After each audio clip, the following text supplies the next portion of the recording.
L'indolent peut être comparé à une pierre sale, et chacun siffle à sa disgrâce. L'indolent peut être comparé à la saleté de fumier. Celui qui le ramasse le secourra de sa main. C'est une honte d'être le père d'un fils indiscipliné, et la naissance d'une fille est une perte. Une fille raisonnable obtient son mari, mais celle qui agit honteusement apporte du chagrin à son père.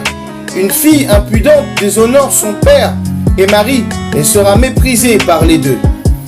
Comme la musique en deuil, ainsi est une histoire racontée au mauvais jour, au mauvais moment. Mais la réprimande et la discipline sont de la sagesse en tout temps. Celui qui enseigne un imbécile est comme celui qui colle les tessons ensemble ou qui réveille un dormeur d'un profond sommeil.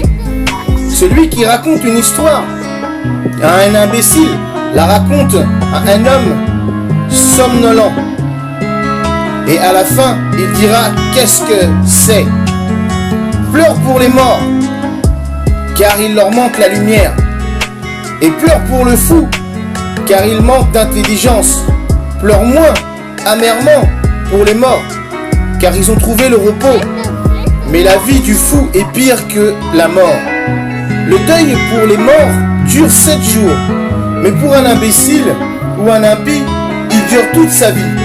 Ne parle pas beaucoup avec un homme insensé et ne rends pas visite à un homme sans intelligence. Garde-toi de lui échapper aux ennuis et ne vous souillez pas avec lui. Quand il se secouera. Évitez-le et vous trouverez du repos et vous ne serez jamais fatigué par sa folie. Qu'est-ce qui est plus lourd que le plomb? Et quel est son nom sauf insensé? Le sable et le sel, un morceau de fer, sont plus faciles à supporter qu'un homme stupide. Une poutre de bois solidement ancrée dans un bâtiment ne serait pas déchirée par un tremblement de terre. Ainsi, l'esprit fermement fixé sur un conseil raisonnable n'aura pas peur dans une crise.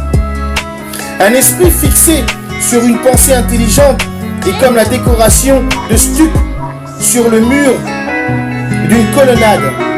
Les clôtures placées sur un haut lieu n'hésiteront pas au vent. Ainsi, un cœur timide avec un but de fou n'hésite pas à la peur. Un homme qui pique un œil fera couler des larmes, et celui qui pique le cœur le fera ressentir. Celui qui jette une pierre sur les oiseaux les effraie, et celui qui outrage un ami brisera l'amitié.